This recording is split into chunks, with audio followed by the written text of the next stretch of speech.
Olá, você vai ver no Jornal de hoje. Mais conforto, tecnologia e acessibilidade. Frota Municipal ganha 45 novos ônibus. Tribunal de Justiça suspende reajuste de tarifa de ônibus no município de Osasco. Valor deve voltar para R$ 3,80. O balanço dos 200 primeiros dias da gestão Rogério Lins na saúde e na assistência social.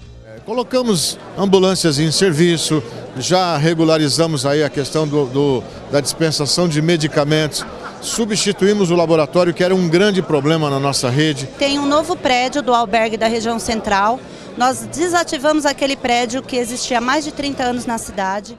E na reta final das férias tem cinema ao ar livre no Sesc Osasco.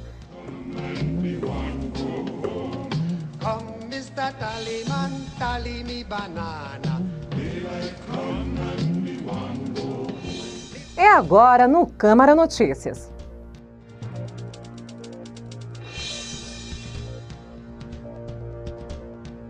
O prefeito Rogério Lins apresentou na manhã do último dia 19 os 45 novos ônibus que vão integrar a frota de coletivos da cidade. A renovação da frota está prevista no contrato das permissionárias e as obriga a trocar todos os veículos que chegam a 10 anos de uso. Além de ar-condicionado e Wi-Fi, os coletivos possuem 10 pontos USB para carregamento de celulares, elevadores de acessibilidade, botões para acionamento de parada com inscrição em braille e câmeras internas de segurança. Outra novidade fica por conta do novo sistema de suspensão pneumática, que reduz o nível de ruídos. O prefeito apresentou os novos veículos acompanhado da primeira-dama, da vice-prefeita, de vereadores, além de representantes das empresas que detêm a concessão do transporte na cidade. Por enquanto, o serviço de Wi-Fi está em fase de testes.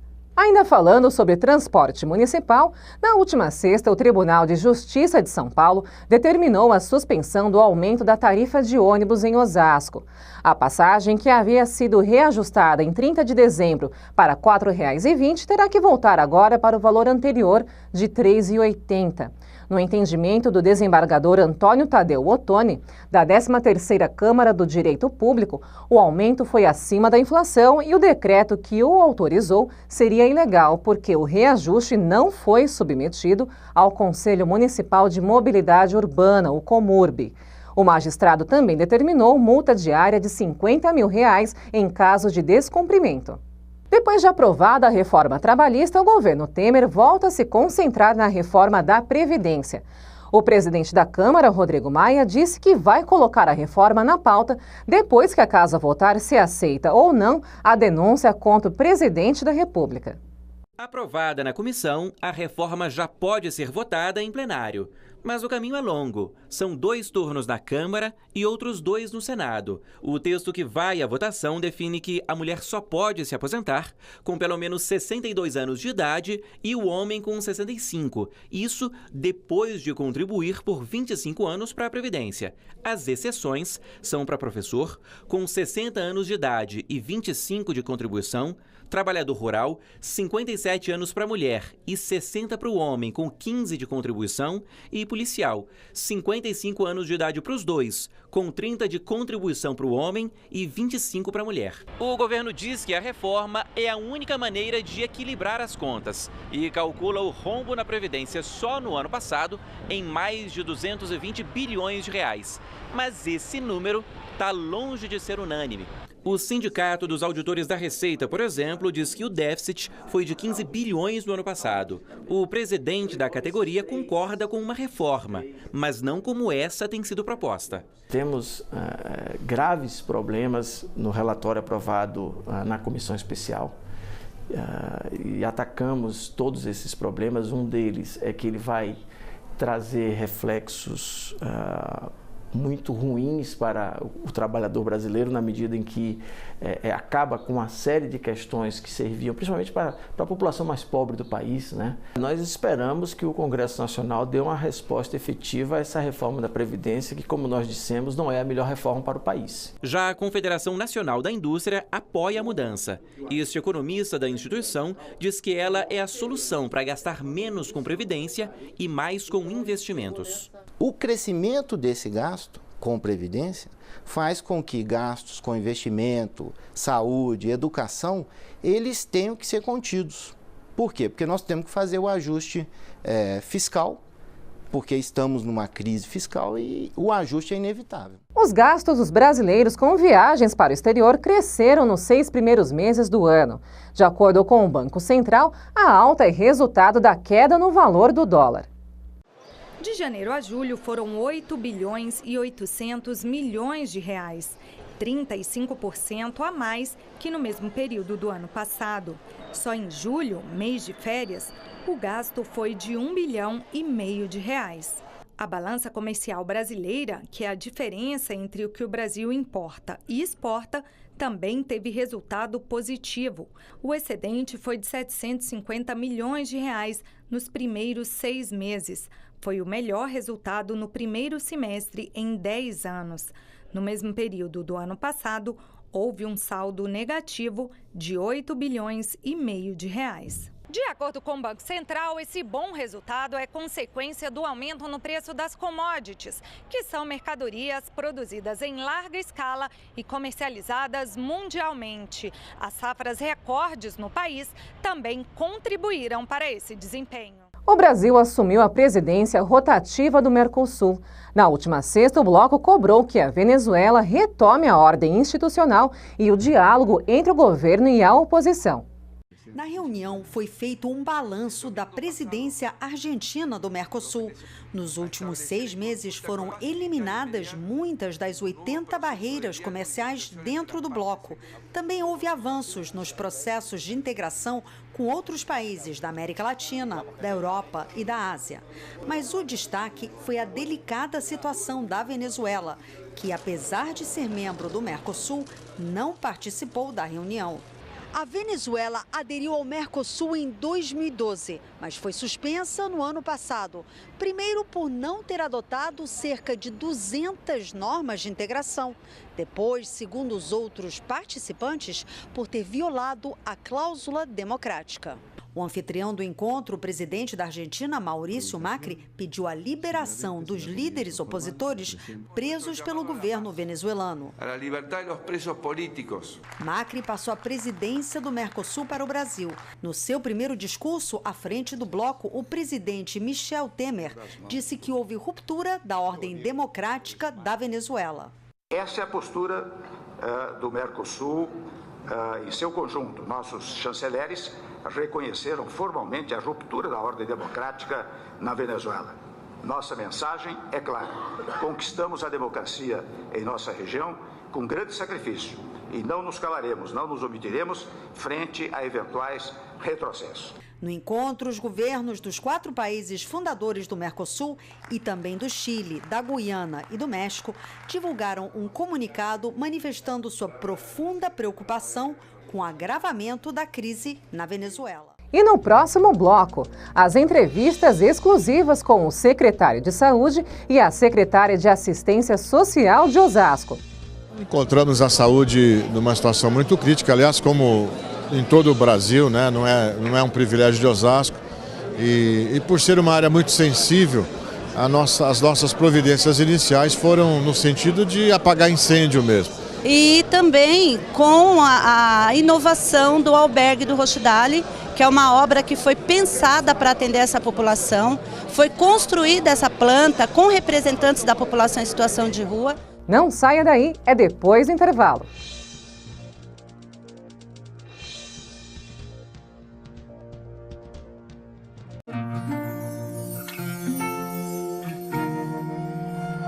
Eu não desisto assim tão fácil, meu amor. Das coisas que eu quero fazer ainda não fiz. Na vida tudo tem seu preço, seu valor. E eu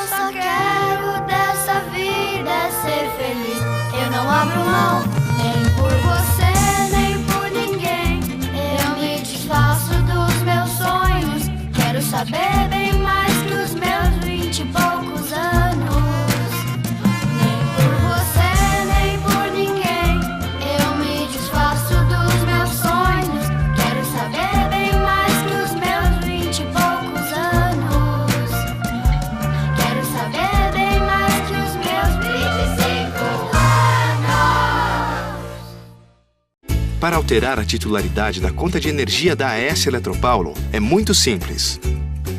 Se você ainda não é um cliente da AES Eletropaulo, ou seja, não tem conta de energia cadastrada em seu nome, basta solicitar aqui. Agora, se você já possui cadastro na AES Eletropaulo e tem conta de energia em seu nome, acesse a agência virtual com seu CPF e o número da sua instalação. Dentro da agência virtual, faça a solicitação de transferência de nome, informando o número da nova instalação e endereço. Este serviço está disponível apenas para clientes pessoa física. Esteja atento ao inserir seus dados. Garanta que eles estejam corretos e que os documentos anexos estejam legíveis. Para evitar dor de cabeça, atente-se e verifique previamente se o imóvel possui débitos, para não haver problema com a execução deste serviço. Feito isso, o prazo de sua efetivação de transferência é de 3 dias úteis. Muito simples, né?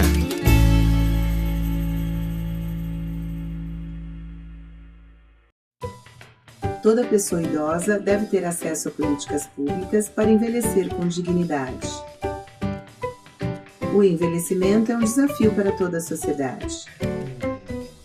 Estamos vivendo mais e queremos viver melhor. Parte do seu imposto de renda pode ajudar projetos sociais que atendem idosos. Contribua você também. Para mais informações, acesse nossos sites. Cuidar da pessoa idosa é responsabilidade de todos.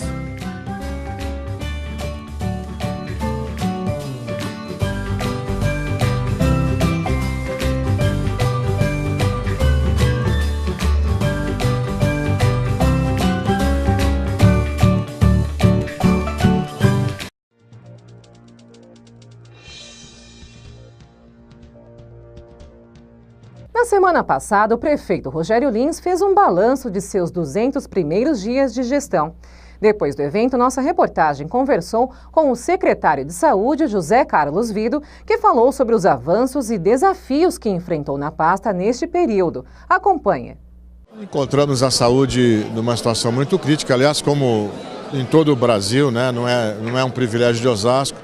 E por ser uma área muito sensível, as nossas providências iniciais foram no sentido de apagar incêndio mesmo, de corrigir e oferecer condições para que as pessoas pudessem ser atendidas, sobretudo as mais necessitadas. Há uma fila de espera muito grande, nós estamos ainda em processo de licitação de algumas ações através de chamamento para credenciamento de hospitais, clínicas particulares, laboratórios que possam nos ajudar aí num curtíssimo espaço de tempo agora no segundo semestre a reduzir e chegar ao final dessa fila.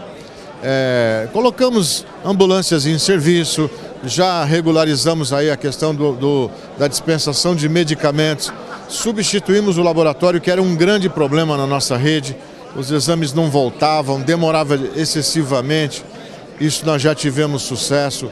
Hoje, em 5 horas, nós já temos resposta e o nosso objetivo é chegar a 2 horas para qualquer tipo de exame, com exceção de alguns mais complexos que pode esperar de fato. Enfim, nós ajustamos as cargas horárias dos médicos, nós já conseguimos hoje um número muito maior de consultas, o tempo de espera já diminuiu sensivelmente. Claro que não é o ideal. Nós agora esperamos o resultado do concurso, para poder recompor definitivamente o quadro de profissional médico. E eu acredito que após a entrada em serviço desses novos médicos que vêm pelo concurso, nós conseguiremos, enfim, pôr o nosso programa de governo em ação e aí vamos poder mostrar a verdadeira saúde renovada. Vido também falou sobre as ações que devem acontecer no segundo semestre, entre elas o início das atividades da Universidade de Medicina na cidade e sobre a troca da organização social, a OS, que faz a gestão compartilhada da UPA do Centro. Nós temos boas notícias para o segundo semestre. Devemos assinar brevemente o contrato com uma OS terceirizada para operacionalizar as 3 UPAs. Essa é a nossa primeira ação de terceirização. Estamos caminhando também para a terceirização do Brasil Sorridente, que é um grande programa sensacional e que funciona muito bem. E nós queremos expandir vamos levar uma unidade do Brasil Sorridente para a Zona Norte. Hoje nós não temos profissionais, muitos dentistas tiveram o contrato vencido e nós não podemos renovar. E nem podemos fazer através de processo seletivo, infelizmente. Mas vamos respeitar e vamos caminhar para a terceirização também dessa atividade. Devemos anunciar em breve o Instituto dos Olhos de Osasco, também através de parceria com a iniciativa privada, onde nós teremos aí de 10 a 12 consultórios e 2 salas cirúrgicas para fazer inclusive as cirurgias de cataratas aqui em Osasco. E a troca da OS que hoje gerencia o Hospital Antônio Giglio. Já a partir de 1º de agosto teremos uma nova OS lá e nós aí sim vamos poder de novo nos sentir os donos. O município de Osasco volta a ser o dono desse hospital, que já foi orgulho da nossa cidade e hoje, infelizmente, pela má qualidade do serviço e pela pequena quantidade de atendimentos, deixa a nossa gente aí a ver navios. Vamos aumentar sensivelmente a produtividade do hospital, a quantidade de atendimentos, o índice deve subir significativamente e com um custo menor, ainda vamos economizar, vamos gastar menos do que estamos gastando hoje. E teremos agora, nos próximos dias, o anúncio já do vestibular da Faculdade de Medicina, a Uninove, que vem já prédio pronto, todo instalado, montado, prontinho para iniciar.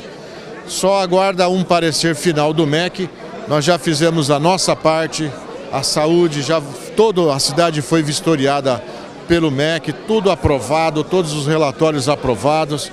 Só falta o despacho final para que eles já lancem o vestibular. E eu tenho muitas razões para acreditar que isso já começa a acontecer agora no mês de agosto.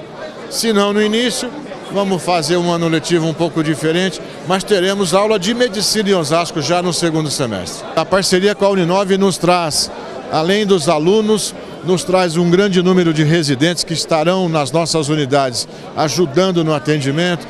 10% de toda a arrecadação da universidade será destinada à saúde pública e o prefeito vai dizer onde deve ser gasto, onde deve ser investido esse dinheiro, na melhoria do atendimento básico, no secundário, em exames, na manutenção predial, enfim.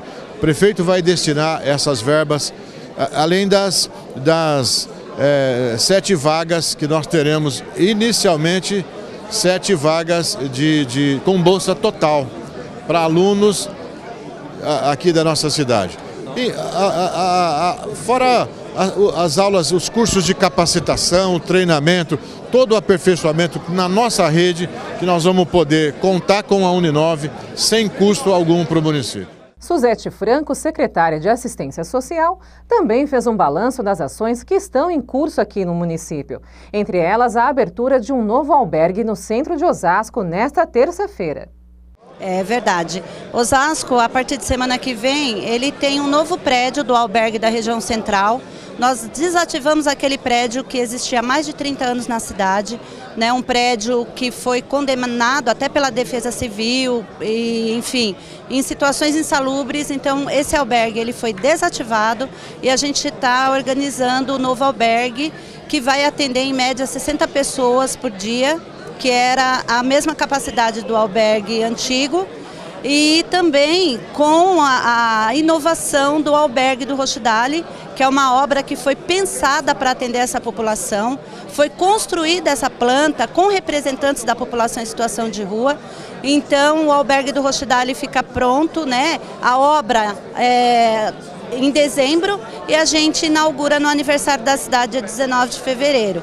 Que esse albergue do Rochdale, ele conta com o espaço para as carrocinhas, né, onde as pessoas recolhem os recicláveis durante o dia para gerar renda, e também com espaço para acolher os cachorros, né, os animais de estimação dessa população, que muitas vezes é a família que ele tem, que acompanha aí diariamente.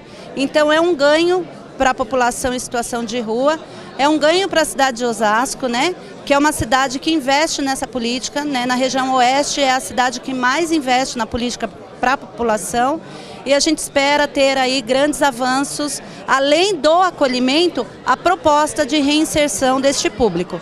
com vagas de emprego, com atendimento socioassistencial, com atendimento na saúde. Então, é uma série de ações que vem de encontro às necessidades da população. E você vai ver a seguir. Prefeitura da capital apresenta projeto para novo muro da raia olímpica da USP. Os painéis vão ser instalados em toda a extensão da raia, que tem 2 km de comprimento e é usada para treinamentos e competições de remo e canoagem. As obras começam em setembro. Com o tema terror, Cine Chaparral é destaque na agenda de férias do Sesc Osasco. É no último bloco, não perca!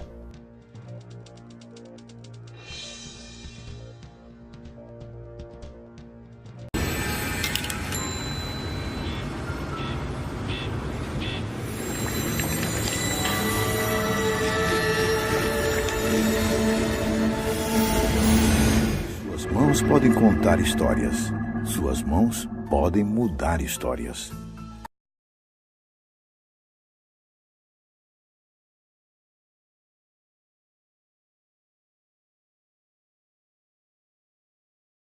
Olha o povo aí, né? Tudo animado, bebendo, adoidado. Mas, ó, presta atenção aqui no meu recado.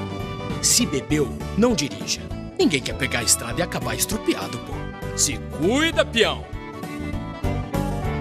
Antes, você tinha que correr de um lado para o outro quando acontecia um problema com uma compra. E acabava tendo que esperar, perder dinheiro, se estressar. Agora, acessando consumidor.gov.br, você pode resolver suas questões de consumo com as maiores empresas do Brasil pelo computador ou smartphone usando só uma mão. 8 em cada 10 casos resolvidos em até 7 dias. Pesquise, reclame, resolva. Consumidor.gov.br. Conciliação tá na mão.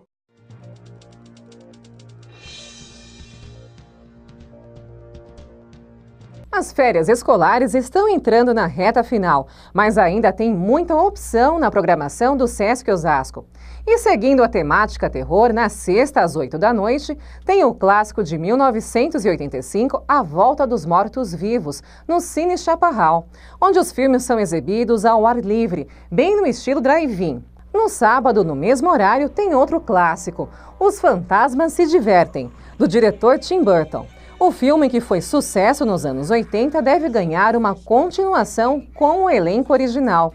O Cine Chaparral acontece sempre no estacionamento do Sesc Osasco e os ingressos estão disponíveis sempre 2 dias antes da exibição na central de atendimento. O Sesc Osasco fica na Avenida Esporte Clube Corinthians Paulista, 1300, no Jardim das Flores.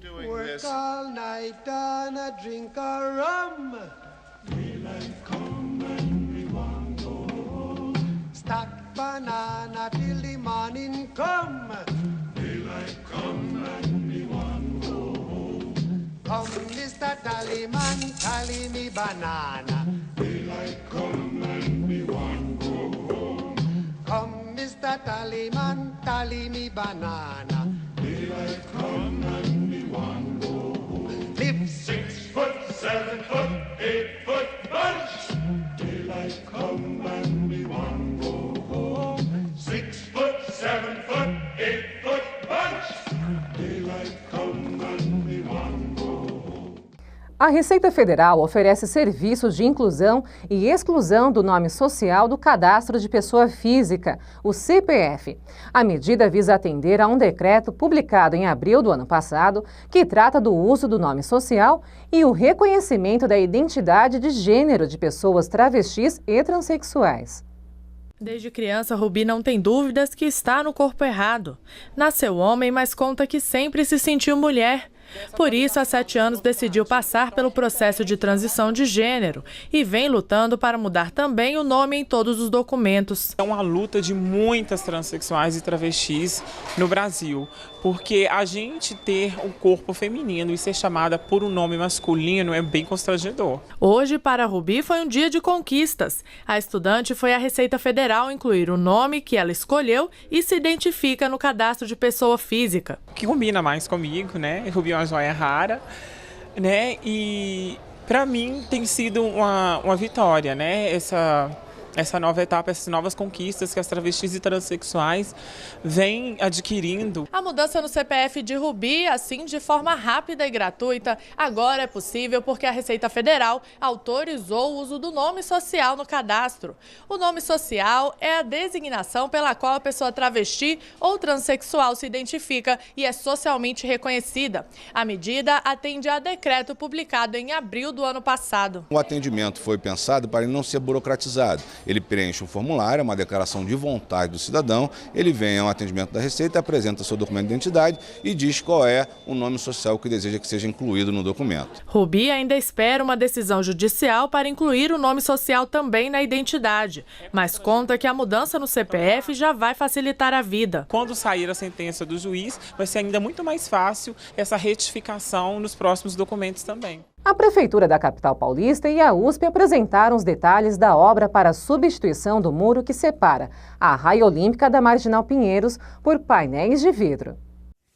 Os painéis vão ser instalados em toda a extensão da raia, que tem 2 quilômetros de comprimento e é usada para treinamentos e competições de remo e canoagem. As obras começam em setembro. Segundo a Prefeitura, os trabalhos vão custar 15 milhões de reais e vão ser pagos por uma empresa de planos de saúde. O objetivo é entregar a obra pronta em janeiro do ano que vem. Os painéis de vidro terão 3 metros de altura e ficarão sobre blocos de concreto de 1 metro. Estão previstos ainda novos projetos de iluminação e de paisagismo. Os painéis vão substituir os muros que hoje separam a Raia Olímpica da Marginal. Segundo a Prefeitura, as obras para demolição do muro e instalação das placas vão acontecer durante a noite e nos fins de semana, para não atrapalhar o trânsito e as atividades dos atletas que usam a raia. Uma pesquisa realizada pela unidade de inteligência da revista britânica The Economist avaliou o tratamento de câncer em 12 países da América Latina. O Brasil teve destaque em questões como prevenção e tratamento, mas ainda há muitos desafios a vencer. No início desse ano, a aposentada Rosa Rodrigues retirou um tumor da bochecha. Agora ela vai precisar fazer sessões de radioterapia. O diagnóstico foi realizado no hospital conveniado com o SUS, o Sistema Único de Saúde. E o tratamento da doença vai acontecer no INCA, o Instituto Nacional de Câncer. Rosa já teve um câncer de mama e ficou curada em outro hospital da rede federal. Todos os médicos falaram, parabéns pela operação que foi, né? E eu reagi bem mesmo, né? Graças a Deus. Uma pesquisa realizada por um instituto inglês avaliou como é o tratamento do câncer em 12 países da América Latina. O Brasil recebeu boas avaliações nos quesitos detecção precoce, prevenção e tratamento hospitalar. Apesar de apontar avanços, o estudo diz que o governo brasileiro ainda precisa investir mais, já que os financiamentos públicos para tratar o câncer ficaram abaixo da média da América Latina. Num país com dimensões continentais, outro desafio é descentralizar a rede de tratamento, que atualmente fica mais concentrada nos grandes centros urbanos. O Instituto Inglês também defende que sejam realizadas mais pesquisas para que o Brasil tenha um levantamento mais preciso sobre o câncer, que atualmente é a segunda maior causa de mortes no país. A pesquisadora da Fiocruz, Dalia Romero, não concorda que existam falhas nas pesquisas sobre câncer realizadas no Brasil. Ela diz que o Sistema Único de Saúde oferece cada vez mais informações e diagnósticos. Ela defende o aumento do investimento na saúde básica, que é considerada fundamental para melhorar a qualidade de vida da população. O Sistema Único de Saúde, para ele funcionar, ele necessita de informação, porque o controle, a prevenção, o tratamento é um compromisso público. E sem informação a gente não tem nada robusto. Vamos conferir agora como fica o tempo para a Grande São Paulo. As informações são da Clima Tempo. E a semana vai começar com tempo firme no estado de São Paulo. A região metropolitana deve amanhecer com nevoeiro, céu nublado e temperatura um pouco mais baixa, mas já no período da manhã o sol reaparece e predomina no decorrer do dia. Não há expectativa de chuva e as temperaturas ficam agradáveis durante a tarde, até vai dar para sentir calor. Na capital, mínima de 11 e máxima de 25 graus. Em Guarulhos, mínima de 10 e máxima prevista de 26 graus. Eu sou Fernanda Lucena e este foi o Câmara Notícias. Obrigada pela sua companhia. A gente se vê na próxima edição. Até lá!